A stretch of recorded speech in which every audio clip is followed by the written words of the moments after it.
Hello guys, welcome back. You're watching my channel, my English magazine. Today I explain to you political science chapter न्यायपालिका.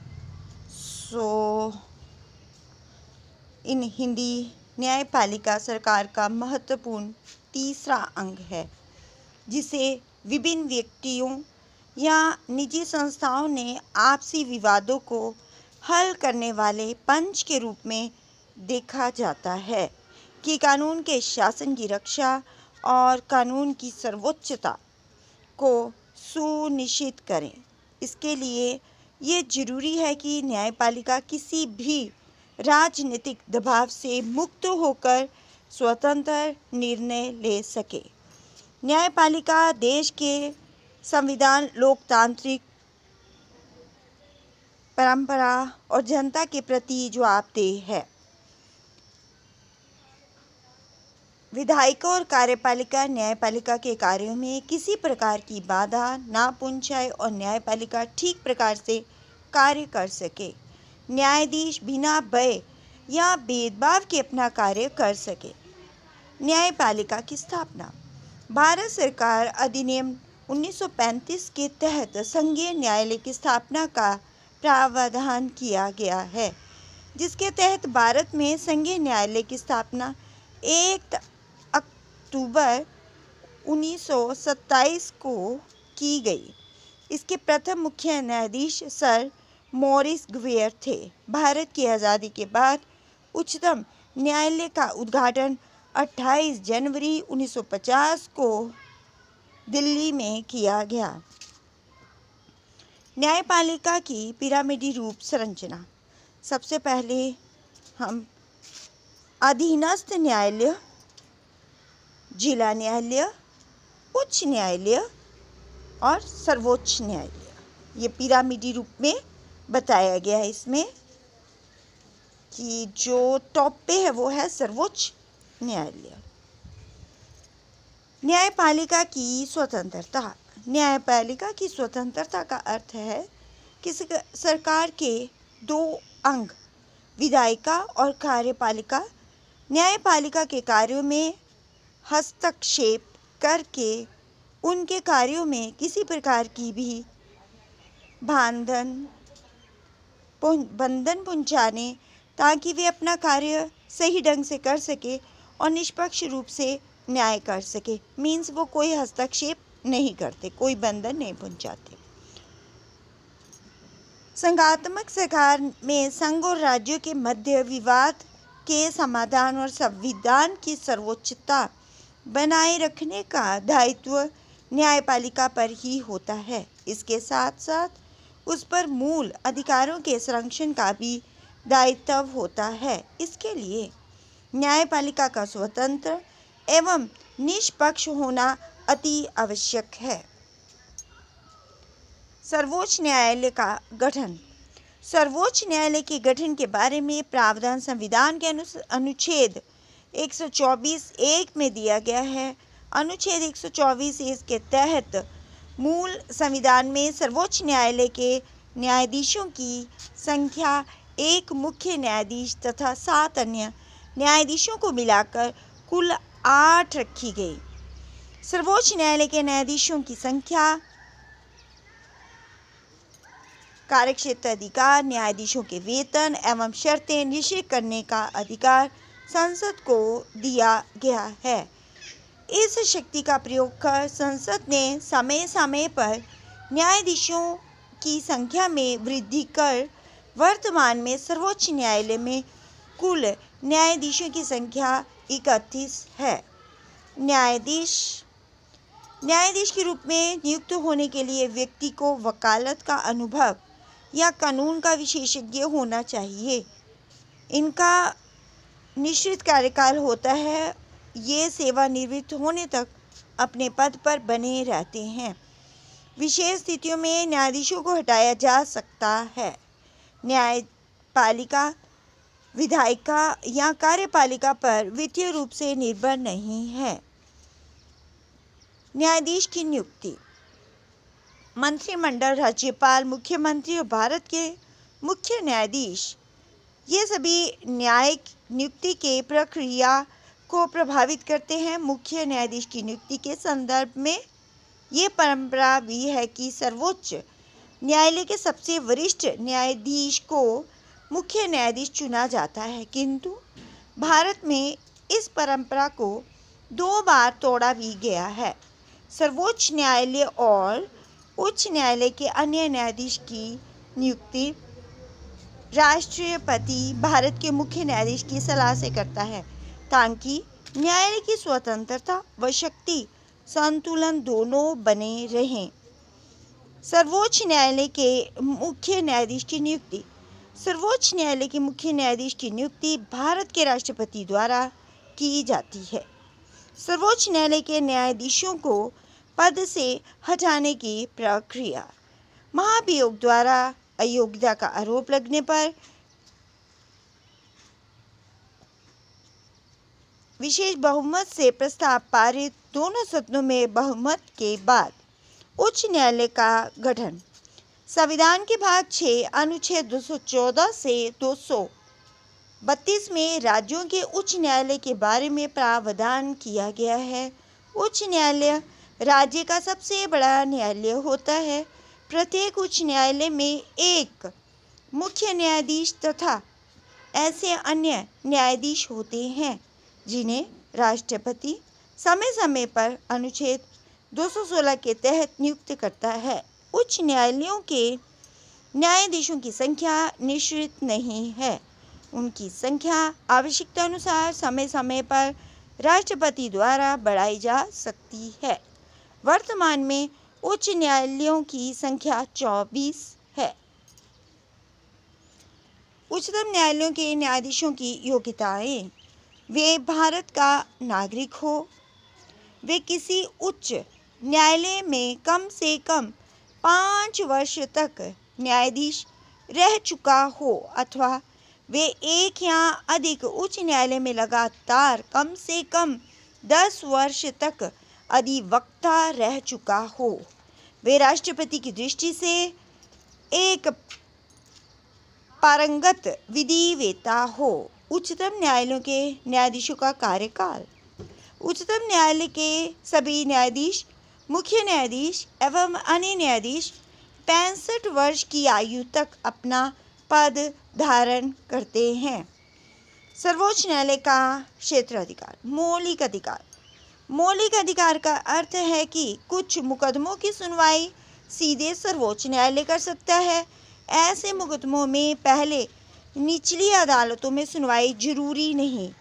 ये अधिकार उसे संघीय मामलों से संबंधित सभी विवादों में एक अपरंपरागत या निर्णायक की भूमिका देता है। रिट संबंधी क्षेत्राधिकार। मौलिक अधिकारों के उल्लंघन रोकने के लिए सर्वोच्च न्यायालय अपने विशेष आदेश रिट के रूप में दे सकती है। उच्च न्यायालय भी रिट जारी कर सकता है। इन रिटों के माध्यम से न्यायालय कार्यपालिका को कुछ करने या ना करने का आदेश दे सकता है। अपीली क्षेत्राधिकार। सर्वोच्च न्यायालय अपील का उच्चतम न्यायालय है। कोई भी व्यक्ति उच्च न्यायालय के निर्णय के विरुद्ध सर्वोच्च न्यायालय में अपील कर सकता है, लेकिन इसके लिए उच्च न्यायालय को प्रमाण पत्र देना पड़ता है कि वे सर्वोच्च न्यायालय में अपील कर सकता है। अपीली क्षेत्राधिकार का अर्थ है कि सर्वोच्च न्यायालय पूरे मुकदमे पर पुनर्विचार करेगा और उसके कानूनी मुद्दों की दोबारा जांच करेगा। सलाह संबंधी क्षेत्राधिकार। मौलिक और अपीली क्षेत्राधिकार के अतिरिक्त सर्वोच्च न्यायालय का परामर्श संबंधी क्षेत्राधिकार है। विशेषाधिकार। किसी भारतीय अदालत के दिए गए फैसले पर सोशल लाइव पिटीशन के तहत अपील पर सुनवाई भारत में न्यायिक सक्रियता का मुख्य साधन जनहित याचिका या सामाजिक व्यवहार याचिका रही है।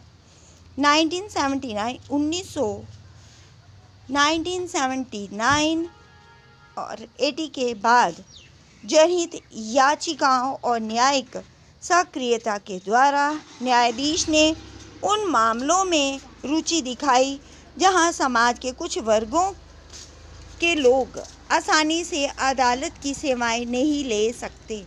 इस उद्देश्य की पूर्ति हेतु न्यायालय ने जन सेवा की भावना से भरे नागरिक, सामाजिक संगठन और वकीलों को समाज के जरूरतमंद और गरीब लोगों की ओर से याचिकाएं दायर करने की इजाज़त दी।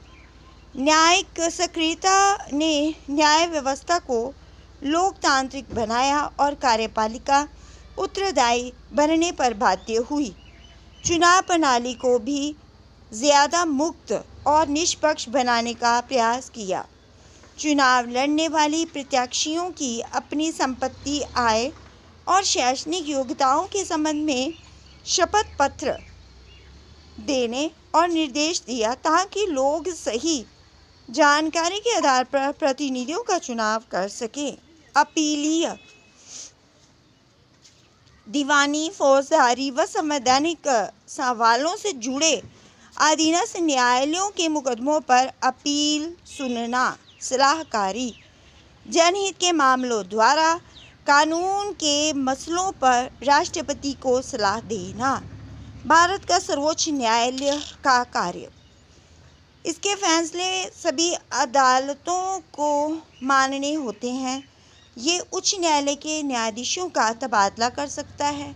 ये किसी अदालत का मुकदमा अपने पास मंगवा सकता है। ये किसी एक उच्च न्यायालय में चल रहे मुकदमे को दूसरे उच्च न्यायालय में भिजवा सकता है। उच्च न्यायालयों का कार्य निचली अदालतों के फैसलों पर की गई अपील की सुनवाई कर सकता है। मौलिक अधिकारों को बहाल करने के लिए रिट जारी कर सकता है। राज्य के क्षेत्राधिकार में आने वाले मुकदमों का निपटारा कर सकता है। अपने अधीनस्थ अदालतों का पर्यवेक्षण और नियंत्रण करता है। जिला अदालत का कार्य जिला में दायर मुकदमों की सुनवाई करना, निचली अदालतों के फैसलों पर की गई अपील की सुनवाई करना, गंभीर किस्म के आपराधिक मामलों पर फैसला देना।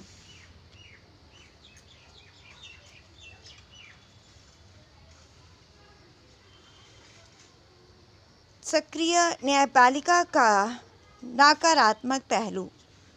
न्यायपालिका में काम का बोझा बढ़ा। न्यायिक सक्रियता से विधायिका, कार्यपालिका और न्यायपालिका के कार्यों के बीच अंतर करना मुश्किल हो गया, जैसे वायु और ध्वनि प्रदूषण दूर करना, भ्रष्टाचार की जांच व चुनाव सुधार करना इत्यादि। विधायिका की देखरेख में प्रशासन की करना चाहिए। सरकार का प्रत्येक अंग एक दूसरे की शक्तियों और क्षेत्राधिकार को सम्मान करे। न्यायिक पुनर्विलोकन का अधिकार। न्यायिक पुनर्विलोकन का अर्थ है कि सर्वोच्च न्यायालय किसी भी कानून की संवैधानिकता जांच कर सकता है। यदि वे संविधान के प्रावधानों के विपरीत हो तो उसे गैर संवैधानिक घोषित कर सकता है। संघीय संबंधी केंद्र राज्य संबंध के मामले में भी सर्वोच्च न्यायालय न्यायिक पुनर्विलोकन की शक्ति का प्रयोग कर सकता है। न्यायपालिका विधायिका द्वारा पारित कानूनों की और संविधान की व्याख्या करती है, प्रभावशाली ढंग से संविधान की रक्षा करती है, नागरिकों के अधिकारों की रक्षा करती है। जनहित याचिकाओं द्वारा नागरिकों के अधिकारों की रक्षा से न्यायपालिका की शक्ति में बढ़ोतरी की है। न्यायपालिका और संसद। भारतीय संविधान में सरकार के प्रत्येक अंग का एक स्पष्ट कार्यक्षेत्र है। इस कार्य विभाजन के बावजूद संसद व न्यायपालिका तथा कार्यपालिका और न्यायपालिका के बीच टकराव भारतीय राजनीति की विशेषता रही है। संपत्ति का अधिकार संसद के संविधान को संशोधित करने की शक्ति के संबंध में इनके द्वारा मौलिक अधिकारों को सीमित नहीं किया जा सकता। निवारक नज़रबंदी कानून, नौकरियों में आरक्षण संबंधी कानून, 1973 में सर्वोच्च न्यायालय के निर्णय संविधान का एक मूल ढांचा है और संसद सहित कोई भी इस मूल ढांचे में छेड़छाड़ नहीं कर सकती। संविधान संशोधन द्वारा भी इस मूल ढांचे को नहीं बदला जा सकता। संपत्ति के अधिकार के विषय में न्यायालय ने कहा है कि ये मूल ढांचे का हिस्सा है, उस पर समुचित प्रतिबंध लगाया जा सकता है। न्यायालय ने यह निर्णय अपने पास रखा है कि कोई मुद्दा मूल ढांचे का हिस्सा है या नहीं। ये निर्णय संविधान की व्याख्या करने की शक्ति का सर्वोच्च उदाहरण है। संसद व न्यायपालिका के बीच विवाद के विषय बने रहते हैं। संविधान ये व्यवस्था करता है कि न्यायाधीशों के आचरण पर संसद में चर्चा नहीं की जा सकती, लेकिन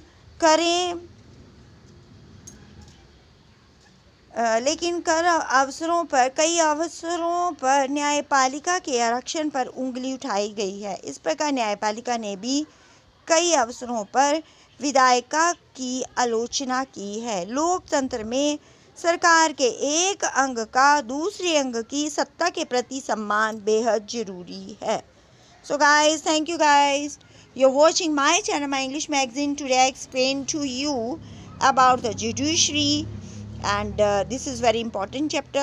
So guys, thank you very much. You're watching my channel, My English Magazine.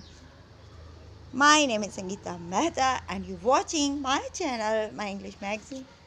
Thank you guys. Thank you very much.